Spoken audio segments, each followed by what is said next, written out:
Colocando para gravar.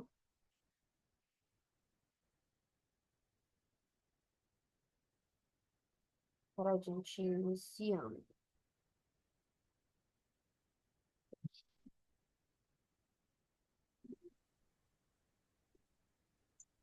Então tá aí. Acho que tem que bater esse micro do quadrinho depois. Tá? Oi, seu Braga, boa noite. Boa noite a todos. Vamos iniciar, 19 horas. Muito boa noite a todos. Eu me chamo Graciela. Hoje vou estar dirigindo essa doutrinária.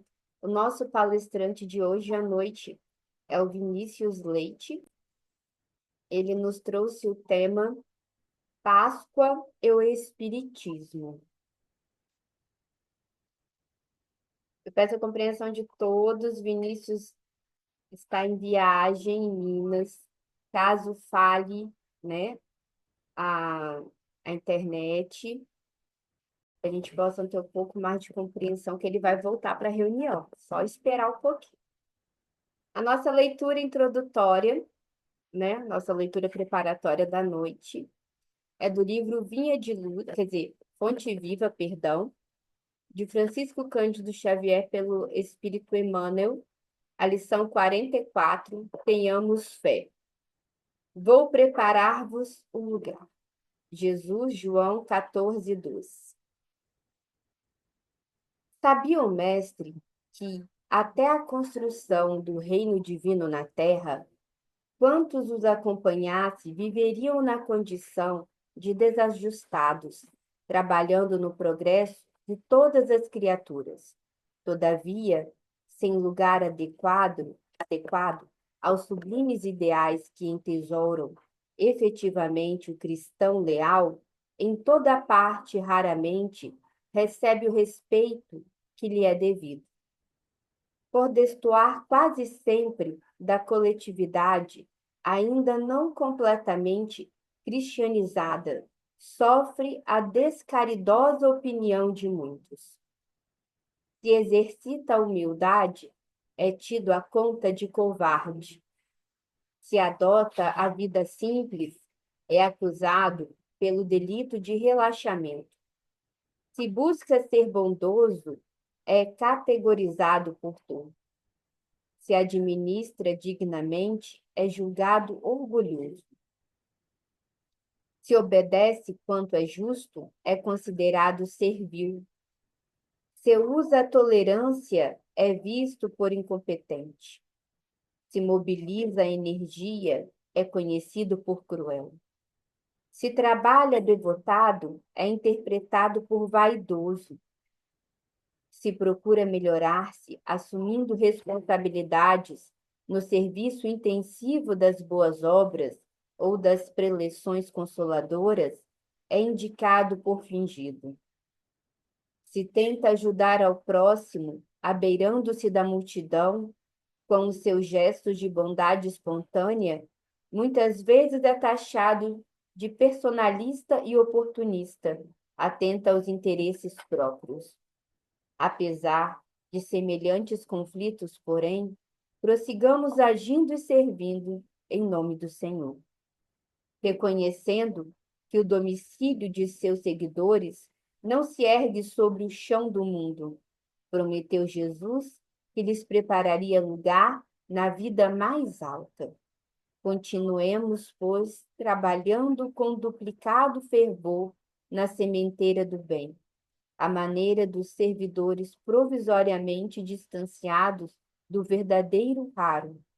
Há muitas moradas na casa do meu Pai, e o Cristo segue servindo adiante de nós.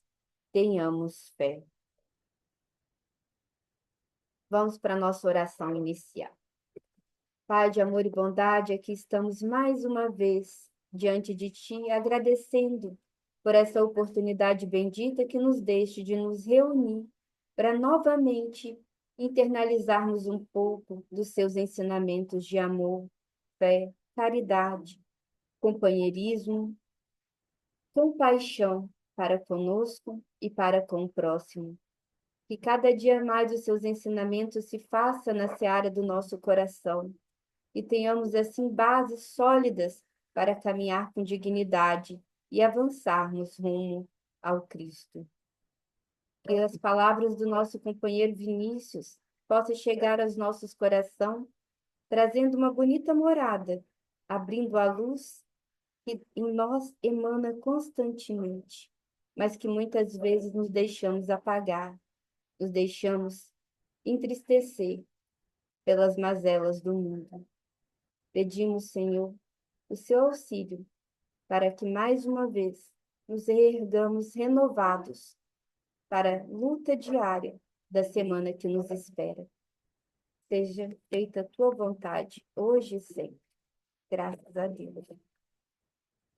Vinícius, até às 20 horas a palavra é tua. Fica à vontade. Obrigado, Graça. E, gente, boa noite. Ana Carolina, o João, Boa noite, boa noite. nossos queridíssimos colegas aqui, Mauro, Delza, Valceni, Pedro, o Dilson. É uma honra estar aqui com vocês mais uma vez. Hoje, infelizmente, sem música, que eu estou viajando. Não deu para preparar nada assim musical para apresentar, mas eu preparei uma coisa histórica, né?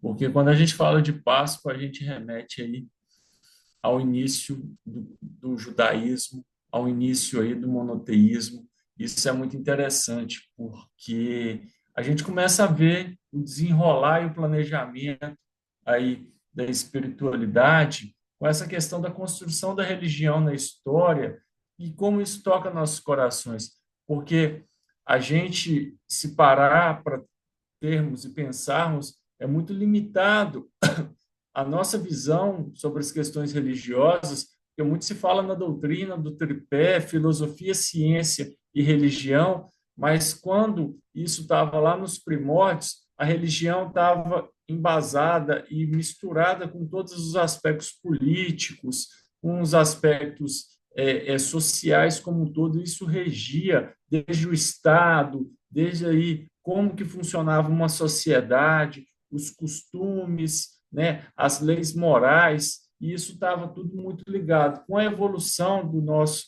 pensamento intelectual até aí no século XVIII, com o iluminismo. Isso foi aí sendo dividido, sendo colocado cada ciência aí no seu respectivo local, e isso foi tendo mais claridade para nós. Mas para eles, que somos nós ontem, né, há 4.000 anos, quando começou tudo lá no início da Gênesis com Abraão, a gente tinha uma dualidade muito grande, e isso é descrito no Evangelho segundo o Espírito, no Livro dos Espíritos, quando fala lá do capítulo da Lei de Adoração, que se pergunta da questão do monoteísmo e da questão aí das diversos deuses que existem, e ainda algumas pessoas cultuam isso, né? Principalmente tem-se isso na Índia e em outras culturas. Então, assim, a gente tem um recorte muito limitado da questão do monoteísmo, desse início, que começou tudo lá no Antigo Testamento, no Gênesis, com Abraão. Então, Abraão é uma pessoa tida aí, principalmente para a questão do judaísmo, do cristianismo e do islamismo, que é a segunda maior religião do mundo, como um dos patriarcas, como um dos profetas, e ele com essa ideia aí de um Deus único, em que deveria se celebrar, né, se consagrar somente um Deus, isso já faz uma ruptura. E isso é trazido até por Kardec, quando se fala do politeísmo, né, dessa importância, e nós temos aqui o monoteísmo. Então, puxando um pouco da história, vamos lá na Gênesis. A gente tem Abraão, e Abraão aí na sua história, né, que se desenrola em Gênesis 11 até 25, eu não vou detalhar todas as partes aqui, eu só venho trazer principais aspectos, porque nós vamos falar sobre Páscoa. Então, a gente não pode hoje se prolongar muito aqui nas questões em que nós não vamos procurar ser objetivo para a gente não se estender demais, né? Então, assim, voltando nessa questão, a gente tem essa questão do monoteísmo através de Abraão. Abraão, com essa questão de ser profeta, de estar ali em contato permanente, porque no Antigo Testamento não se tem essa divisão ainda de espíritos superiores, né? A gente tem muita questão da presença da figura de Deus o tempo todo. Eu tive com Deus, Deus falou comigo. Então, nessa vivência mais próxima que se tinha em relação a isso, né? Lembrando que nós temos uma base espírita, e quando se fala aqui, eu vou procurar enfocar hoje mais na unicidade da vida espiritual, eu vou falar das questões aí do mundo espiritual, né? Temos a mediunidade, que ela funciona, e a intuição é uma das espécies aí de mediunidade que nós temos, além de outras aí que são descritas no livro dos médiuns. Então, vou procurar fazer uma linha aqui de raciocínio muito ligada a essas questões, e principalmente com a questão da fé.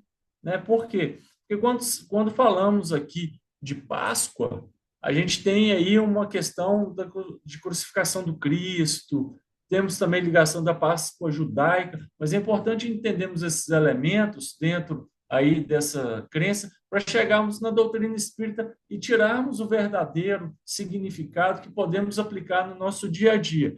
Então, retornando lá em Abraão, né, ele tem tido como esse patriarca e essa origem aí para essas três grandes religiões, mas a gente vai pegar aqui especificamente o judaísmo no primeiro momento, depois vamos aqui trabalhar um pouquinho com a questão do cristianismo, né? Lembrando que uma previsão aqui da existência de Abraão foi mais ou menos no século 20 antes de Cristo até o século 16, ou seja, de 2000 até 1550 antes de Cristo.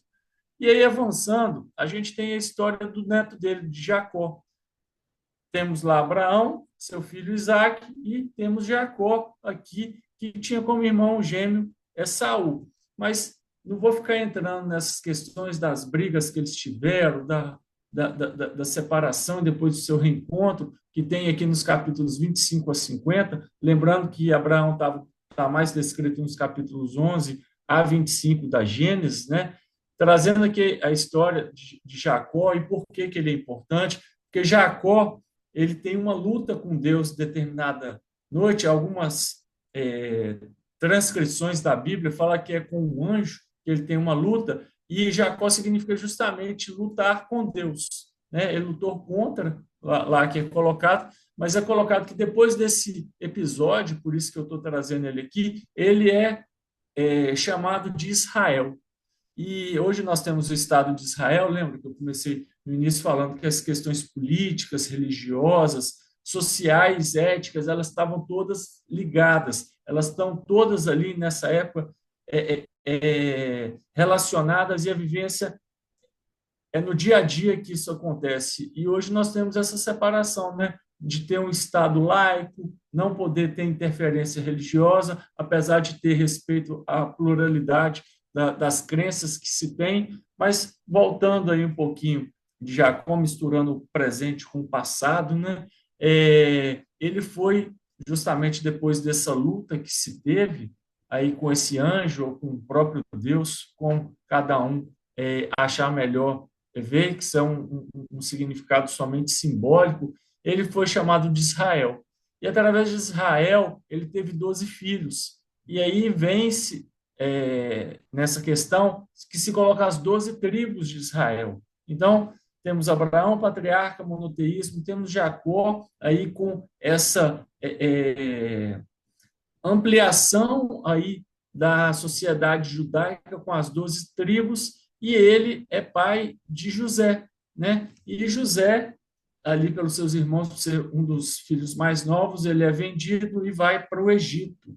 E nessa vinda dele para o Egito, ele, depois de passar por todas as questões ali, ele faz com que Jacó, no final de sua vida, vá residir no Egito. Isso é muito interessante, por quê? Porque hoje nós temos o Estado de Israel, né? Um Estado com soberania, com reconhecimento aí pela ONU, hoje que tem conflito com a Palestina, infelizmente, né? Com essa vivência, mas tudo isso vem dessa base judaica, o patriarca Abraão, depois com a história de Jacó, que é neto de Abraão, né? Então, temos Abraão, Isaque, depois Jacó, e aí, descendo nessa linha aí hereditária, a gente chega aí até Moisés. E aí Moisés que é o marco mais importante que nós temos aí na questão da Páscoa, né?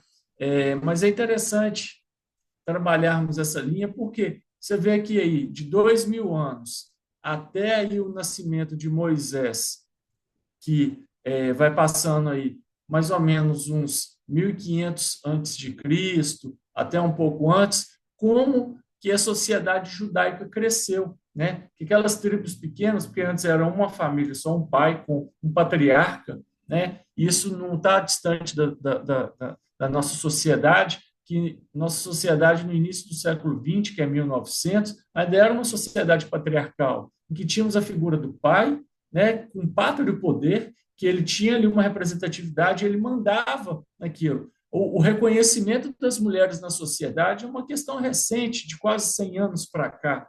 Então, assim, parece voltar muito, mas as reminiscências da nossa sociedade, principalmente na parte legal, elas reverberaram até pouco tempo atrás. Nessa época também, até na época de Abraão, havia escravatura. E a gente teve a escravidão abolida no Brasil em 1888, 1889, com a Lei Áurea.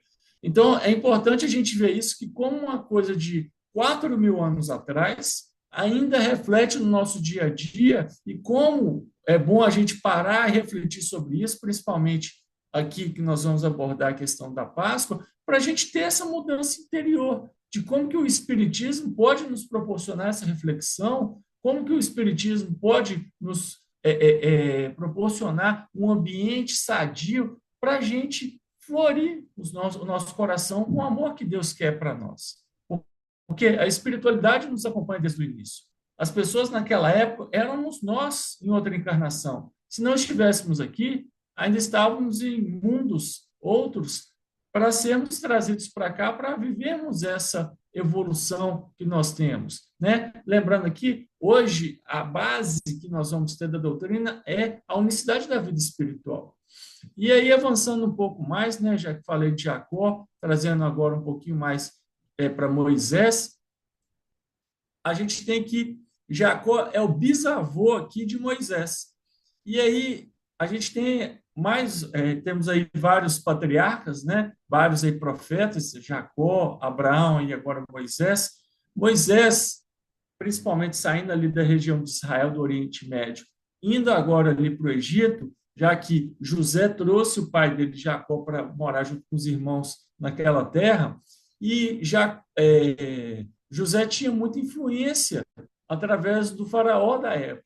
Não é à toa que ele era como se fosse um primeiro-ministro lá. Ele tinha muito poder ali, e ele que fazia ali a questão da contabilidade, da parte ali, como se fosse um ministro naquela época.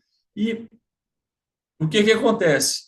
Como todo mundo vai e desencarna, né? E aí, desencarnando, vem outro faraó. Moisés continuava lá, o que aconteceu? Aconteceu um enrijecimento da sociedade egípcia, e o que foi feito na época? Escravizaram os judeus naquela época. Aí passa-se ano, né? Em tempos bíblicos, fala-se que são 400 anos ali de escravidão do povo judeu para o povo egípcio, e dentro disso vem acontecendo as pragas. Uma das pragas que aconteceram, isso num dos sonhos ali de Moisés, tem a questão do cordeiro. E o que significa isso?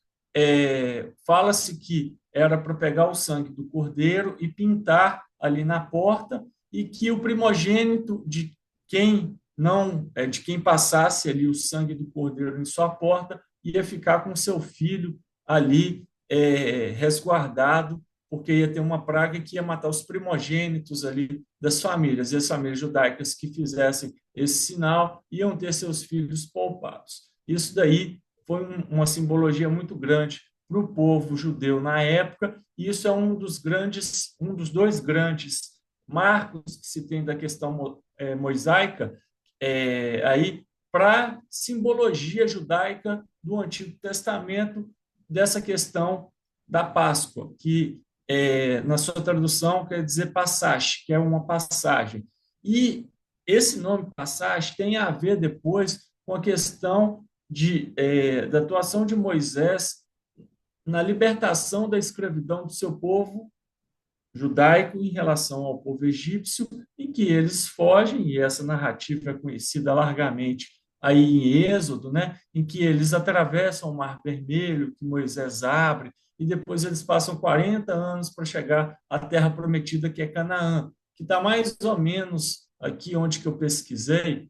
É, Canaã se situa hoje, gente, mais ou menos numa região ali onde está Israel atualmente, a Cisjordânia, faixa de Gaza, parte do Líbano e no oeste da Jordânia, né? E também uma pequena porção aqui do sul da Síria. Então, assim, eles saíram da região egípcia e subiram ali para a região do Oriente Médio e nessa caminhada chegaram até Canaã. E aí eu encerro aqui essa questão do Antigo Testamento, né? Porque tem lá a questão de Deuteronômio, do Êxodo, que conta essa história mais detalhada de Moisés, mas é interessante esses dois marcos, por quê? Porque a Páscoa judaica, e aí por que eu falei do judaísmo? Porque Jesus veio no meio desse povo como filho de José e Maria, né, para viver nesses costumes, justamente para vivenciar o evangelho dentro das leis mosaicas, que são aqueles 10 testamentos, que são as 10 leis do Antigo Testamento. Então, trazendo essa evolução, trazendo esses dois marcos nessa passagem, Jesus fala muito nas suas pregações da questão do cordeiro.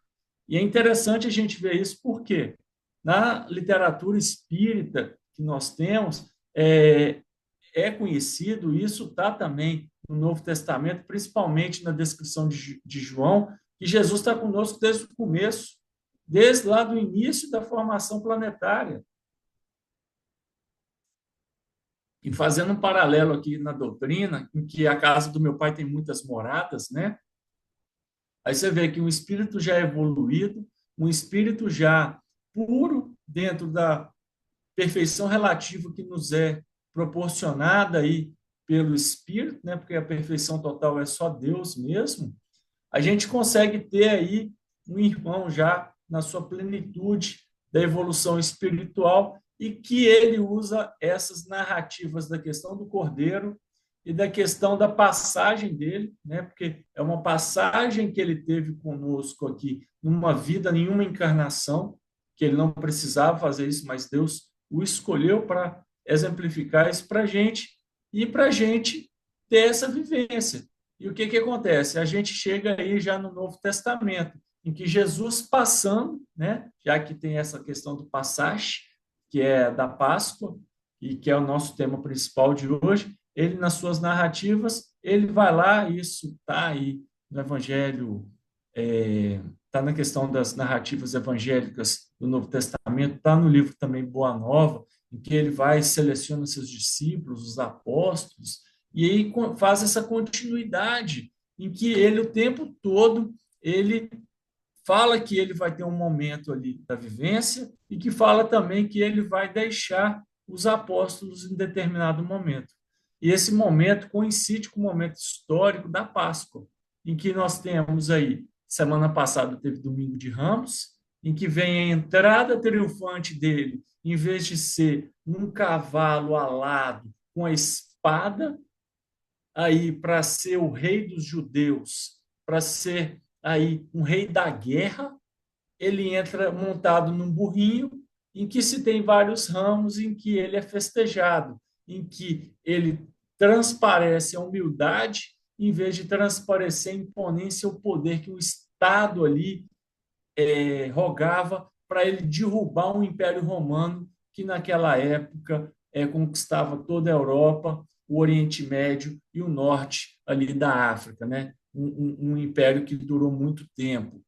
E aí, vendo essa questão da vivência do povo judaico com o Império Romano, né? E vivenciando essa questão da última ceia, a questão ali da sua crucificação, a gente tem na história, na narrativa cristã, a sua crucificação na Sexta-feira da Paixão.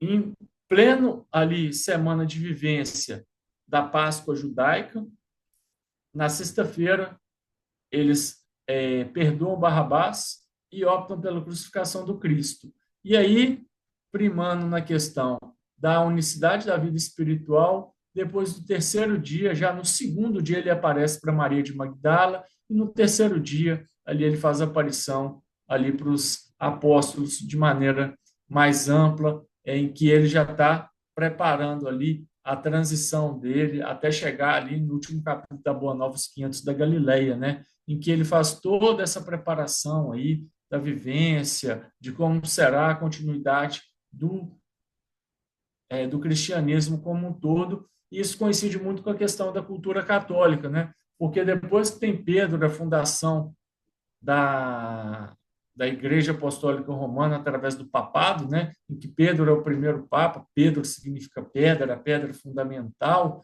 ali que se tem Atos dos Apóstolos e a continuidade dos livros que Paulo traz para a gente já chega no nosso dia de hoje, o que isso tem a ver com a doutrina espírita? Por que, Vinícius, que você escolheu trazer essa temática e contar essa historinha bonita para a gente?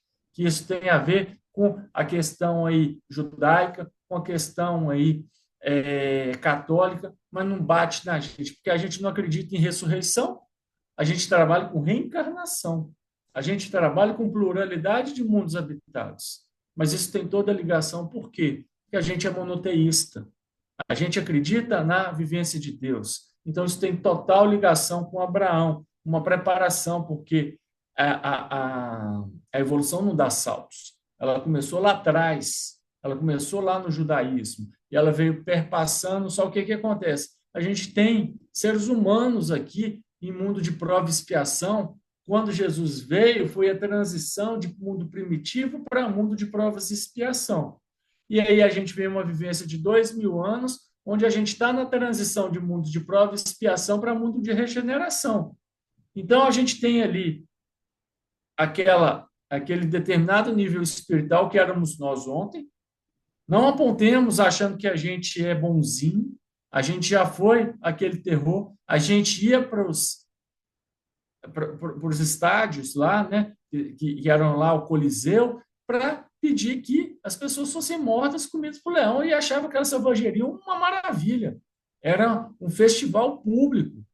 E aí a gente vai avançando, evoluindo, e o nosso direito vai incorporando evoluções em relação a isso. Não é à toa que hoje não tem mais escravidão, hoje não tem mais essa questão do patriarcado rígido, a gente tem sim um reconhecimento da família como uma questão mais ampla, em que a base do primado do amor prevalece. Isso reflete na nossa questão espírita. Por quê? Porque traz a questão aqui da reencarnação, principalmente da unicidade da vida espiritual. Nós, ontem, que bradávamos pela vingança do olho por olho, dente por dente, estamos aqui hoje tentando ainda, de maneira muito sutil, muito ainda básica, tentando amar o próximo como a nós mesmos.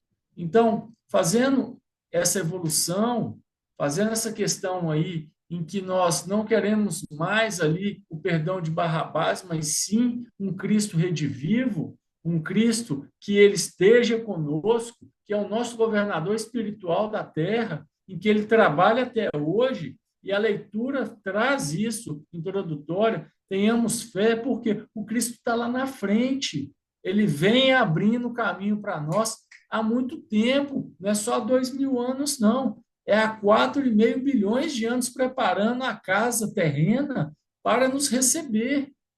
Então, nessa questão dessa passagem que ele teve, que ele exemplificou, em 3 anos de pregação e de muita vivência e conturbação ali espiritual, que infelizmente ele já falava que ia ser entregue por um dos seus próximos, que ele mesmo escolheu, em que Deus já tinha isso já sabido. Por quê? Porque todas as bases da vivência do Messias, do Cordeiro de Deus, ele já foi colocado no Antigo Testamento, em que nós mesmos que vivemos naquela época pedimos a crucificação dele, e que foi só ali velada, ratificada por Pôncio Pilatos, que ele lavou as mãos. Mas aquilo foi um pedido coletivo em relação a isso. Então, eu acho que isso nos convida a trazermos isso para o dia de hoje, a trazer aquela vivência em que se tinha pequenas comunidades, clãs, grupos, em que a gente tem aqui a nossa oportunidade de refletir sobre esses ensinamentos que o Cristo nos exemplificou. A gente meditar sobre a significação de vida, de morte, de ressurgir. Todo dia é uma grande oportunidade para a gente recomeçar. A gente tem os exemplos. E é legal a gente ver isso porque a gente amplia, porque ali nos primeiros capítulos do Evangelho segundo o Espiritismo, a gente traz a questão de Moisés, traz a questão de Jesus e também dos filósofos gregos. Toda a parte da construção ocidental, da parte intelectual e parte religiosa, foi devidamente planejada no mundo espiritual antes de estarmos aqui. Toda a parte da escolha da vinda da doutrina espírita na França e depois ser transplantada a árvore do evangelho para o Brasil, foi devidamente planejada na espiritualidade. Não há acaso em relação às coisas que nós estamos vivenciando hoje. Então, é importante a gente ter isso, porque a gente cai até mesmo dentro do movimento espírita, e eu me enquadro em relação a isso, principalmente nesses caminhos difíceis que a vida vem me proporcionando. Muitas das vezes eu me vejo desmotivado, sem fé. Por quê? Porque ainda vemos guerras entre povos, guerras entre espíritos encarnados, que hoje são aí judeus, outra vida são palestinos, uma vida são ucranianos e outra vida são russos, que em determinada vida estavam nas cruzadas pedindo a cabeça de Jesus, pedindo ali, matando o outro em nome do Cristo, e hoje está aqui dentro da doutrina fazendo palestra, que foram grandes generais aí em relação ao Império Romano, e hoje clamam para estar encarnados, para estarem pregando aí a doutrina de amor que o Cristo nos ensinou. Essa é a verdadeira questão da passagem, de sermos cordeiros, de suplantar, superar a questão do olho por olho e dente por dente, da gente chegar na doutrina de amor, de colocarmos isso em nossa vida. E é bonito e muito desafiador trazermos isso, porque muitas das vezes, e a leitura nos conduz a isso, Emmanuel é maravilhoso, Emmanuel é a voz de Deus, né? Aí, nos nossos dias de hoje, que foi aí nada mais, nada menos que o mentor espiritual de Chico Xavier, né? Que através de suas mãos iluminadas já psicografou aí mais de 500 livros, falecido em 2002, porém aí com luz esparramada por onde estamos hoje, e muitas das leituras hoje trazidas foram encampadas com base em psicografias que ele trouxe. Então é importante nós termos isso, porque como que eu vou fazer a minha passagem utilizando a doutrina espírita de ferramenta nessa vida? Não é uma coisa amanhã. A gente está descansando hoje. É um feriado nacional aí reconhecido, mas que nos convida hoje, num domingo à noite, a refletirmos sobre isso. Com a proposta que se tem. Mas eu não cobro disso de vocês, porque quando eu for lá no capítulo 19, no Evangelho segundo o Espiritismo, e faço a leitura do texto dever, lá me convida a refletir justamente um ponto de que o dever está ligado à minha consciência. Não é o cobrar da Graciela aqui, se ela está fazendo as coisas, os deveres dela na casa espírita de maneira adequada. É lógico que temos um estatuto, é lógico que temos um regimento, é lógico que temos aqui que tomar conta, aí sim, numa vivência social, né, porque a lei de sociedade está dentro das leis morais, aí de vermos uma prestação de serviço voluntário adequado, sim, na casa espírita, mas quando se fala lá o dever se reflete justamente a nossa conduta conosco mesmo. Como eu estou aplicando aqui a segunda lei que Jesus resumiu as leis de Moisés? Eu estou respeitando o próximo como a mim mesmo? Aí é eu e minha consciência. Isso, isso é muito rico, porque isso está ligado muito com a lei de caridade, lá na pergunta 884 do Livro dos Espíritos, em que se tem a pergunta: o que se pode entender por caridade? Aí, meu pai é médico, ele na década de 80 tinha um negócio que ele andava na cintura, que era um bip, né? E aí, como está meu bip espiritual? Por que bip, Vinícius? Primeiro, benevolência para as imperfeições dos outros. Como está a minha benevolência? Tem o I. Como está a indulgência em relação às imperfeições alheias? E o P. Será que eu estou perdoando aqui as ofensas que eu recebo? Quando a leitura que foi feita aqui inicialmente, que foi aí sutilmente, precisamente, cirurgicamente escolhida, em que eu estou ali na boa vontade fazendo bem, como que eu estou me comportando, mesmo as pessoas vendo, isso se reflete na época do Cristo, crucificaram ele, e não só crucificaram, fizeram muitos maus tratos antes que ele fosse crucificado, morto. Como que está ali, eu hoje, dentro de uma vivência mais leve, mais branda, porque ninguém está sendo chicoteado aqui publicamente hoje, graças a Deus. Hoje se tem aí direitos humanos para a pessoa que é réu aí no direito penal, e que não se pode agredir ela fisicamente. Na época do Cristo, meu irmão, não quero saber, era porrada, comia. Como que está eu hoje em relação a essa agressão verbal? Essa agressão que é feita de maneira oral só? Será que eu ainda estou me sentindo ofendido? Ou será que eu ainda tenho a leveza e já é a elevação que o Cristo teve lá, em que ele falou assim: Pai, perdoai-lhes, eles não sabem o que fazem, que é justamente na sexta-feira da paixão. Ele estava sendo crucificado, gente. Ele não tinha feito nada. Ele só estava ali divulgando a boa nova, que é o evangelho. Não só divulgando, mas exemplificando, vivenciando isso. Isso daí é muito claro quando ele tem ali a última ceia. Isso é muito claro e bem representado aí nessas questões da sua última vivência, quando ele também vai lá fazer a última oração no Monte das Oliveiras, em que ele pede ali que os apóstolos, eu acho João, Pedro, Mateus, não me recordo, que ele pede para eles zelarem por ele 1 hora na oração, e eles dormem, em que ele pede a Pedro que o acompanhe, e Pedro falou: não, se você for pego, eu vou junto, mas negou ele 3 vezes. Como que está a nossa fé hoje? Como que está a nossa conduta frente a essa vivência que o Cristo trouxe? Eu ainda estou tendo uma vivência que oscila? Eu ainda estou tendo uma vivência ali fraca?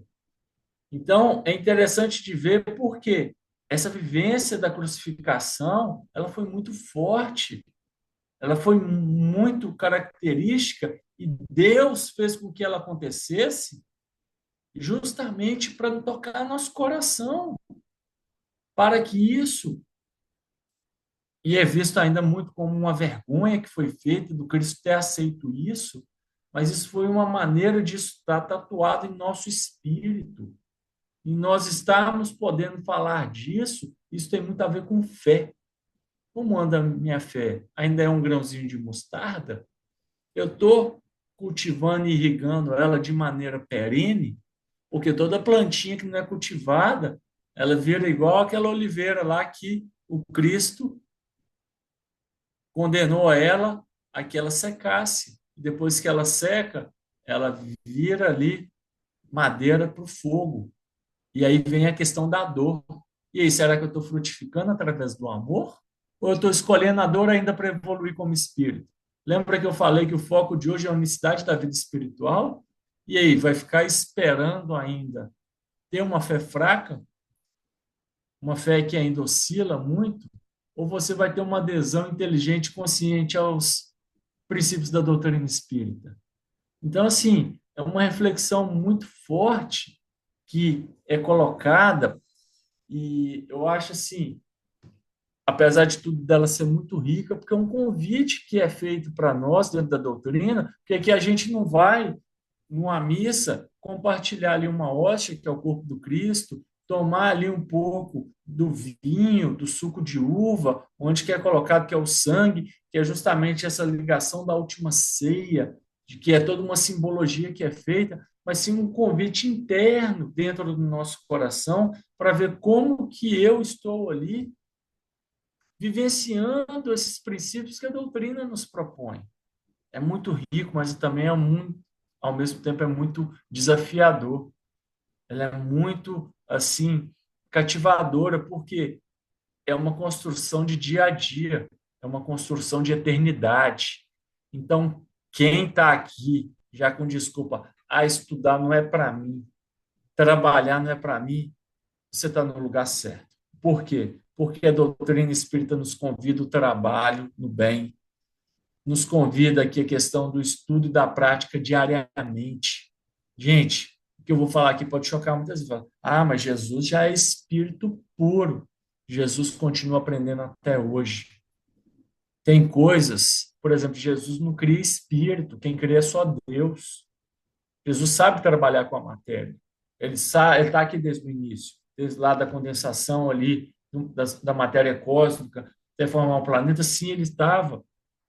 Mas o conhecimento do Cristo, perto do conhecimento de Deus, ainda tem muito a se evoluir. Eles são co-criadores em plano maior. E nós temos outros Cristos no sistema solar. Isso daí a doutrina nos traz aí que Jesus é um espírito crístico. Mas como está eu dentro dessa evolução em que hoje somos encarnados 8 bi, dentro de uma proposta de desencarnados de mais vezes 3, aí 24, de 32 bilhões de espíritos que estão sob a tutela do Cristo, como que eu estou num posicionamento do mundo de transição hoje para continuar aí estar no mundo de regeneração? E aí, será que eu vou me encostar para voltar no mundo primitivo novamente? Ser o famoso expurgado? Porque muitos que estão aqui, eu sou esse, expurgado de capela. Será que eu estou me posicionando hoje para ser expurgado da terra? Aí vou ser repetente 2 vezes? Eu repeti lá de capela, agora vou ter que repetir da terra de novo? Tem que voltar lá para o mundo primitivo, gente? E ter que retomar isso? Eu acho que não precisa, né? Tá tanta coisa boa, ó, a gente está na internet hoje aqui, utilizando ele de ferramenta para estudar, para tentar aí tocar nosso coração. Por que não fazer essa passagem, esse pachá aí que a Páscoa nos proporciona para a gente continuar? Então não é só lá na época do Natal, do nascimento, não, nem da morte. É justamente aí não é o início e o fim, mas é a caminhada. É um convite diário, é um convite do dia a dia aí para falar, e aí, hoje eu vou ser melhor que ontem um pouquinho? Porque a evolução é diária. Com certeza eu falo para vocês, depois que eu entrei na doutrina espírita, minha vida melhorou. Melhorou o quê? Melhorou meu conhecimento, porque o serviço vem de caminhão. E ainda falta muita coisa para fazer. Por quê? E eu, às vezes, me vejo ansioso, às vezes me vejo preocupado. Por quê? Porque eu ainda sou um espírito que está vivenciando esse mundo aí de prova e expiação no dia a dia. Mas com fé, gente, com boa vontade, a gente vai longe. E para encerrar aqui nossa conversa, gente, eu peguei lá tem uma coleção aqui que é do o aprofundamento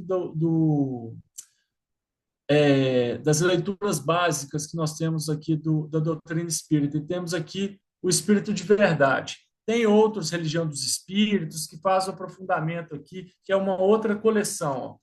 Esse daqui trabalha justamente a questão do Evangelho segundo o Espiritismo, e é justamente uma leitura que chama-se Se Tens Fé. Por quê? No mundo hoje, com tanta dificuldade, com tanta maldade, será que minha fé está fortalecida? Eu acho que é isso que a gente precisa ver, de tirar esses sentimentos negativos, esse pessimismo, e conseguimos injetar no nosso espírito essa sementinha de esperança, de crença no bem, na positividade. E aí, Emmanuel, que isso daqui é justamente, apesar de ter espíritos diversos, essa daqui é do Emmanuel. Então, vamos lá, né? Vamos pegar aí um espírito mais evoluído que a gente e vamos tentar ver o que ele nos orienta. Em doutrina espírita, fé representa dever de raciocinar, com responsabilidade de viver. É o que eu estou tentando trazer aqui. Gente, palestra primeiro não é para vocês, é para mim, tá? Isso é um convite para eu trazer primeiro. Espero que toque o coração de vocês. Desse modo, não te restringes à confiança inerte parada, igual a aguinha que fica lá parada, o que acontece com ela? Ela vira ali, se putrifica, ela não movimenta. Então, o movimento é uma coisa muito necessária no nosso dia a dia. Se a gente não movimenta, o corpo atrofia, porque a existência em toda parte nos honra a cada um com a obrigação de servir, não de ser servido. O rei que a gente tem como Jesus, ele falou que veio para servir. E quantas vezes ele exemplificou isso? Se tens fé, não permitirás que os eventos humanos te desmantelem a fortaleza do coração, a construção do reino de Deus. E continua: transitarás no mundo sabendo que o divino equilíbrio permanece vigilante. Ó, vigiai e orai. Tem que estar ali, ó, observando. Por quê? Senão a gente cai ali no desespero, cai ali na tristeza. E o que acontece? Uma tristeza reiterada, continuada. Depressão. Depressão pode levar ao quê? A ideações suicidas, abre para obsessão, que é uma janela que nós temos a mais, e isso pode chegar ao quê? Ao autoextermínio, suicídio. Olha que perigo. Transitarás no mundo sabendo que o divino equilíbrio permanece vigilante, e mesmo que os homens transformem o lar terrestre em campo de lodo e sangue, não ignoras que a infinita bondade converterá um e outro em solo adubado para que a vida refloresça e prossiga em triunfo. Volta aqui. Converterá um e outro em solo adubado. Lembra? O grão de mostarda, gente, é uma plantinha, tem que molhar, tem que regar ela, tem que fazer prece, tem que fazer culto no lar, tem que cercar o nosso meio para a gente não ter aí a parábola do semeador de jogar ali, ó, entre as rochas, entre os espinheiros, que cresce a planta e depois ela é abafada. Ela tem que estar num solo propício. Eu estou cuidando do solo do meu coração, do sentimento. É isso que Emmanuel traz para a gente. E aí ele continua: se tens fé, não registrarás os golpes da incompreensão alheia. Aquilo que bate já não fere. Pai, perdoa-os, eles não sabem o que fazem. Porquanto identificarás a ignorância por miséria extrema do espírito e educarás generosamente a boca que injuria e a mão que apedreja. Você ama até o seu inimigo? Não é sair andando de bracinho dado falando que ele é seu melhor amigo, não. Mas você tem atitudes positivas e pensamentos bons com as pessoas que te ofendem. É isso que Jesus quer que nós façamos. Pai, perdoa, eles não sabem o que fazem, são ignorantes. Ele fala aqui, ó, Emmanuel, identificarás a ignorância pela miséria extrema do espírito. Muitas pessoas que têm dinheiro e têm só isso. Nós não, nós temos nós mesmos e a gente faz isso daí frutificar e encantar o próximo com o quê? Com a nossa coragem, com a nossa força, que a fé nos proporciona isso. E aí continua Emmanuel: ainda que os mais amados te releguem à solidão, avançarás para a frente, entendendo e ajudando na certeza de que o trabalho te envolverá o sentimento, em nova luz de esperança e consolação. Então, é legal que o próprio trabalho vai nos realimentando e o trabalho constante no bem nos traz um flow, nos traz aí uma energia perene em que a gente vai sendo ali o tempo todo alimentando e sendo alimentado. É a força do amor, gente. O tempo todo. A gente tem um guarda-chuva contra a chuva da negatividade, em que as virtudes estão rodeadas ali. Paz, harmonia, bondade, benevolência, caridade, está tudo ali dentro do guarda-chuva. É muito rico isso. E aí, já chegando aqui no penúltimo parágrafo, Emmanuel vai lá e continua o nosso diálogo. Se tens fé, não te limitarás a dizê-la simplesmente, só verbalizá-la. Qual se a oração, sim, as boas obras te otorgassem direitos e privilégios inadmissíveis na justiça de Deus, mas sim caminharás realizando a vontade do Criador, que é sempre o bem para todas as criaturas. Então, é um convite ao trabalho. Encerra Emmanuel, e eu encerro também aqui nossa conversa com esse parágrafo. Se tens fé, sustentará, sobretudo, o esforço diário do próprio burilamento, através das pequeninas e difíceis vitórias sobre a natureza inferior, como sendo o mais alto serviço que podes prestar aos outros, de vez que, aperfeiçoando a nós mesmos, estaremos habilitando a consciência para refletir com segurança o amor e a sabedoria da lei. Então, Emmanuel nos traz, isso me desafia muito, porque recentemente, tem exatamente um mês, foi-me feito o convite de participar da diretoria executiva da federação, através da vice-presidência administrativa. E eu oscilei muito para aceitar isso. Pedi para devolver isso 2 vezes. Então, isso reflete muito em mim, mas com a minha caminhada, com esse estudo e oportunidade de compartilhar com vocês, minha fé, meu trabalho vem sendo fortalecido.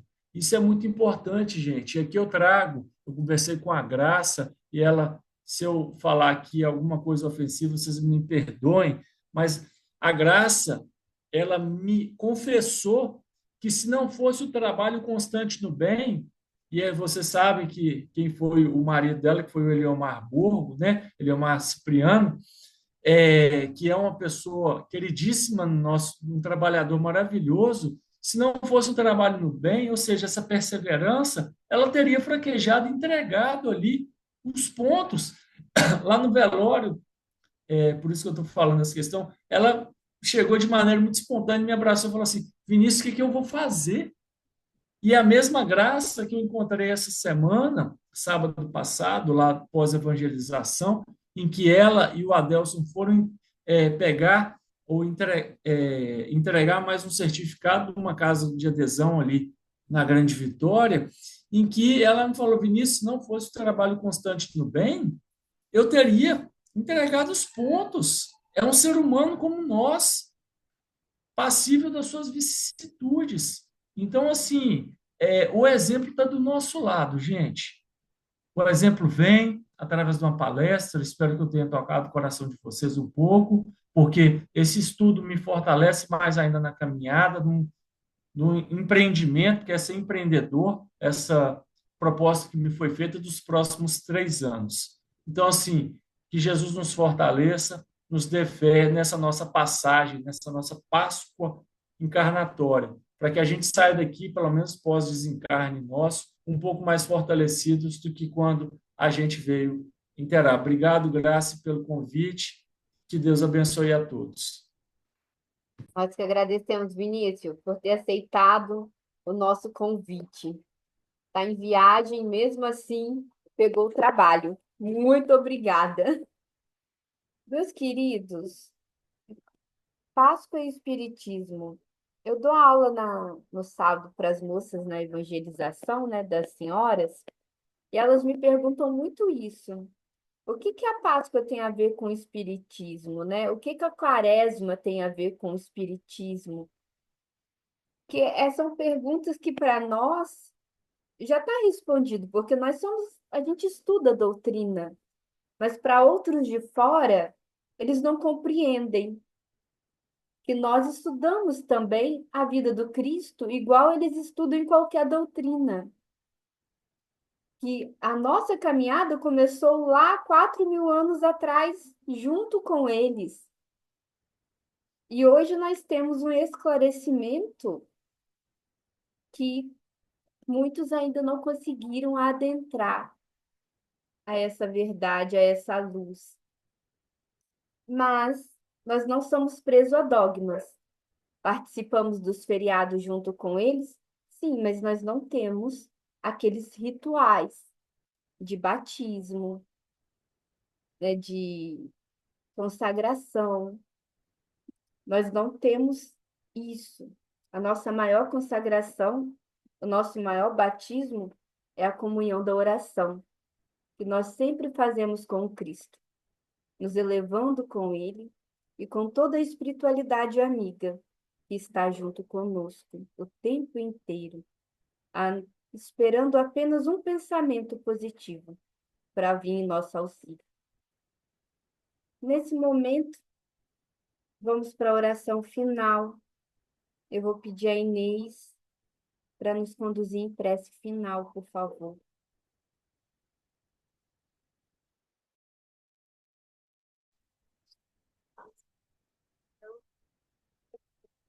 Chegar mais tarde, eu tenho oportunidade de nós temos uma ligação legal dentro. Dar os parabéns para ele. Espero que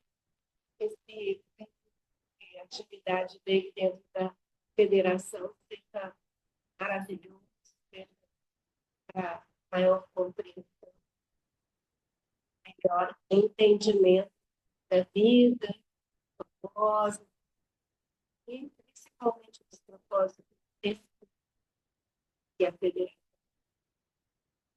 Obrigada, Senhor.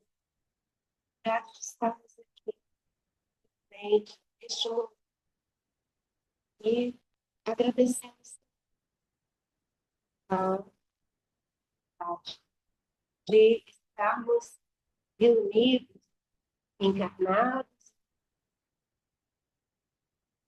bem ligados, que neste momento temos despeito disso, de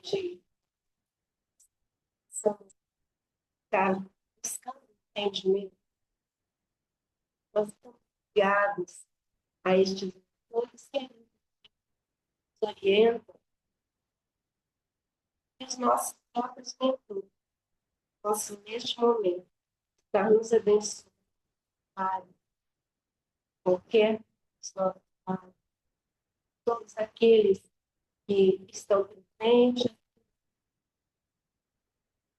agradecer bem, Senhor, essa informação e pela oportunidade de existência. Obrigada. Sempre